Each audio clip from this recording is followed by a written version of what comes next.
Dobrý den, milé pletařky a háčkařky. Dnes bych vám ráda představila nové příse, které prodávám a firmu, kterou zastupuji. A je to firma Ice Yarn. Ice Yarns je firma, která sídlí v Turecku. Je to jedna z největších momentálně světových firm, které prodávají příze. Mají na skladě víc než 4,5 tisíce druhů přízí a vy si je nyní můžete koupit přes můj nový e-shop. Je to takový trošičku jiný způsob prodeje, než na který jste zvyklí. Na e-shopu, kde se všechny informace dozvíte v češtině a i platíte v českých korunách, případně pro slovenské zákaznice v eurech, tak na tomto e-shopu si můžete objednat příze, které ale jsou skladem v Turecku. Ty příze i odcházejí balíčkem z Turecka. Můžete si zvolit dopravu, která je pro vás výhodnější, a to buď dopravu tureckou a poté českou poštou, která je levná, zvlášť u malinkatých zásilek jednoho balení, anebo rychlejší dopravu světovými známými přepravci, jako je UPS, DHL, a na výběr je víc přepravců a samozřejmě můžete si vybrat podle ceny i podle rychlosti, jakou chcete, aby vám byly příze doručeny. Pokud si třeba vyberete UPS, tak do 3 dnů máte příze z Turecka doma. Čím větší množství přízí nakoupíte, tím je pro vás výhodnější právě tato expresní přeprava a přestává už být výhodná přeprava českou poštou, která je právě výhodná u malých zásilek, ale musíte počítat s tím, že to doručení trvá kolem 3 týdnů. Tak, to je systém prodeje, nebo respektive dopravy. Systém prodeje je takový, že tato firma prodává svoje zboží v malých baleních, tedy ne kusově, ale po baleních. To znamená, pokud si objednáte přízy, tak můžete očekávat 4 kusy, například 100 gramové, takovéto příze. Pokud jsou 50 gramové, tak většinou to bývají po 8 kusech balení, případně po 10 kusech třeba 25 gramová klubka a podobně. Vždycky je to na tom e-shopu uvedeno, jak velké to balení je, kolik vychází cena za kus. A ještě je velice zajímavé, že tato firma díky tomu, že neustále dává do distribuce nové a nové druhy zboží, tak samozřejmě i vyprodává zboží, buď které už ukončuje a nebo různé sezónní výprodeje a podobně. Ty příze jsou velice kvalitní, prodávají příze jak akrylové a polyamidové, které já samozřejmě příliš ráda nemám, to už o mě dávno asi víte, tak i takovéto nádherné přírodní příze, které jsou buď ze 100% merina, merino s přídavkem alpaky, toto je například 100% bavlna, tady máme merino s alpakou, jednotlivým těm druhům se budeme nyní věnovat. Tak, tuto přízi můžete objednat tak, jak jsem vám pověděla, anebo také na mém e-shopu www.katrinkola.cz. Já objednávám tyto příze i do svého e-shopu, kde si je můžete už právě zakoupit po kusech. Můžete si je například vyzkoušet a potom zakoupit ve větším množství přímo v Turecku, a nebo vám bude vyhovovat právě to, co skladem je. Takže já jsem pro vás připravila i takovéto vzorky z těch přízí, které jsem v první várce zakoupila a zkoušíme pro vás, a teď se tomu budeme chviličku věnovat. Pardon. Tak, zakoupila jsem, protože mě to velice zaujalo, takovouto stužkovou přízi, která má takovouto zvláštní strukturu. Složení té příze je 45% bavlna a 35% akrylik.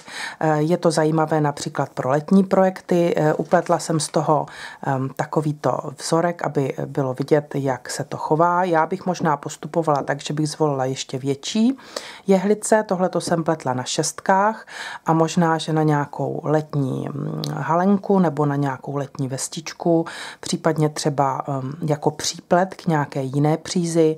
Je to velice efektní a pěkné. Dále jsem pro vás upletla vzorek z takovéto buklé příze. Tato příze je taková přechodová, to znamená jaro, podzim. Složení má 35% merinovlna, 45% akrylik, 16 polyamid.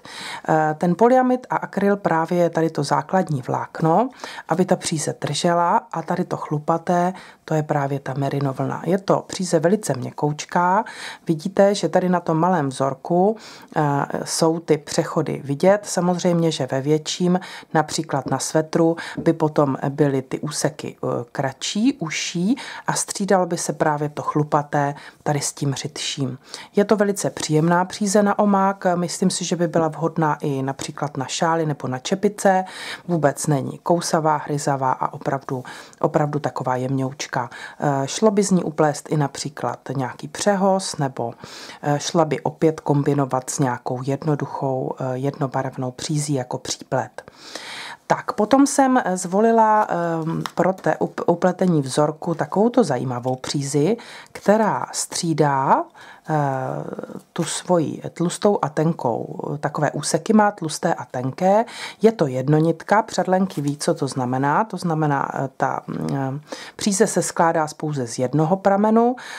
Je velice taková efektní. Vidíte, že vzorek z ní opět pleteno na nějakých šestkách. Tak myslím si, že svetřík upletený z této příze by byl velice zajímavý. Hodila by se i na nákrčníky, šály nebo na čepice. Možná, kdybych z ní dělala nějaký přehoz, tak bych zvolila ještě větší jehlice, aby byly patrnější ty přechody z té tenké na tu silnější přízi. Zase částečně přírodní složení, směska velice vhodná, a to 60% merinovlna a 40% akrylik, který to všechno trošičku podrží. Ta příze se prodává po 50 gramových klubkách a zase bude k dostání jak na mém e-shopu kusově přímo tato barva, anebo si můžete samozřejmě potom objednat přes moje webové stránky. Ty webové stránky budou uvedeny pod videem, takže lehce ten e-shop najdete. Tady je taková zajímavost, to mě velice zaujalo. Byla jsem zvědavá, jak tato příze vypadá. Je to takováto efektní příze, která se dá použít takto v ploše, kdy dělá takovéto zajímavý uplet s takovým jakoby chlupacením, anebo by byla vynikající jako příplet. Použila bych ji například s touto přízí nebo s touto přízí, třeba v kombinaci na čepičku nebo na svetřík zajímavý nějaký, do šály. Myslím si, že by byla velice pěkná. Tak a tady máme složení. Taky velice zajímavé, přírodní. 79% dokonce extra fine merino wool a 21 polyamid, to je ta vlákno, na kterém právě je naskaná ta merino vlna. Ta příze je opravdu měkoučká, myslím si, že by byl z ní krásný kabátek pro nějakou malou holčičku, a nebo i právě na čepice, nebo jako pruhování třeba do svetříku. Vidíte, že také jsem pletla na poměrně velkých jehlicích, na šestkách, a ten úplet je tím chlupacením takovýto krásně propojený a přitom lehoučký, takže zase příze, která se hodí například na jaro. Pokud byste ji upletli hutnější na menších jehlicích, tak by byla i velice teplá, protože je v ní skoro 80% merinovlny. Tak, tady máme jednu chlupatku, je to příse, která je ve složení, bohužel ilustrační pásku jsem někde ztratila, ale je ve složení merinovlna, alpaka, to znamená příze vyrobená z lamy alpaky, takováhle chlupaťoučka a je na polyamidu, je takováto pružná, takže i úplet z ní je takto pružný. Myslím si, že na svetřík by byl vynikající, na čepici i na rukavice by se hodil na jakýkoliv vlastně projekt, kde chcete, aby byl takhle trošičku chlupatý. Já jsem tady upletla takovýto vzorek s dírkami. Pletla jsem to na štverkách, ale myslím si, že této přízi by klidně slušely i větší jehlice, aby ty dírečky byly trošičku větší a patrnější. Vidíte, že jsem vypletla, tady je klubko 50 gramové ze spoustou metrů, zase v mnoha barvách a v mnoha různých složeních, kdy se střídá různé procento alpaky, merina a spoustu barevných kombinací naleznete právě na novém e-shopu. Tyto chlupatky, těch je tam velká hromada, jsou za vynikající ceny a ve vysoké kvalitě. Vidíte, že úplet z nich je velice pěkný.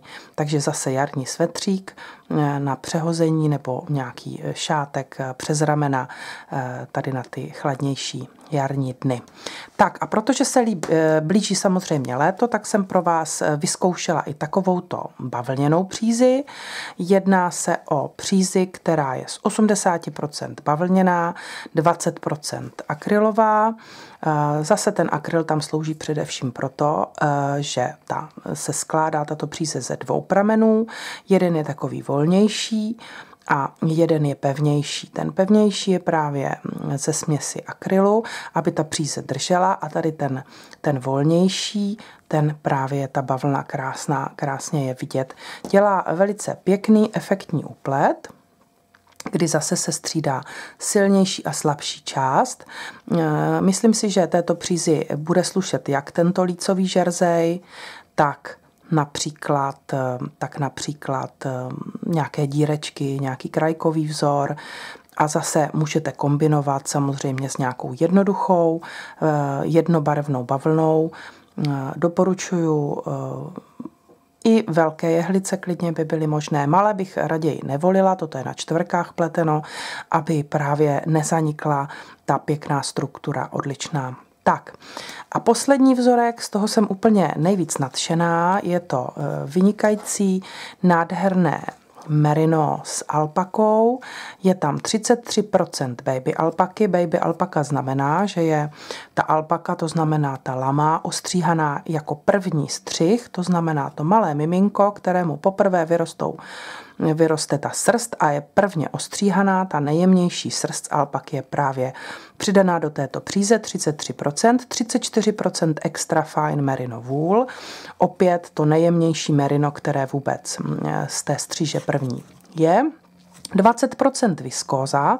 Viskóza je také přírodní materiál, často bývá mylně nazývána umělým vláknem.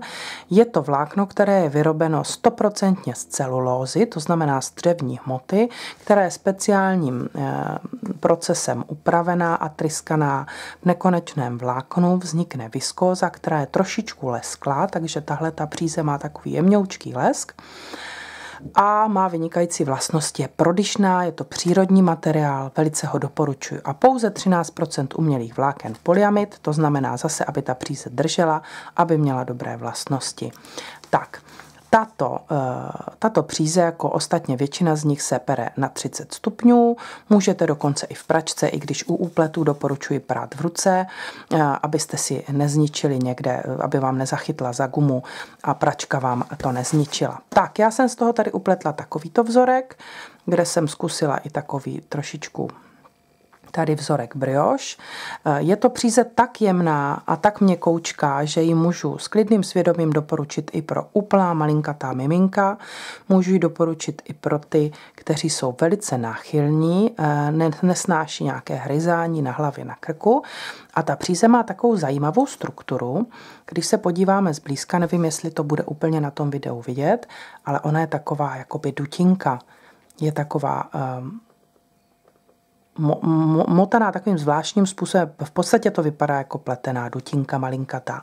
Takže ten úplet je takový plastický a myslím si, že se vynikající použití je právě pro dětské modely, svetříky, čepičky, bačkurky, rukavičky.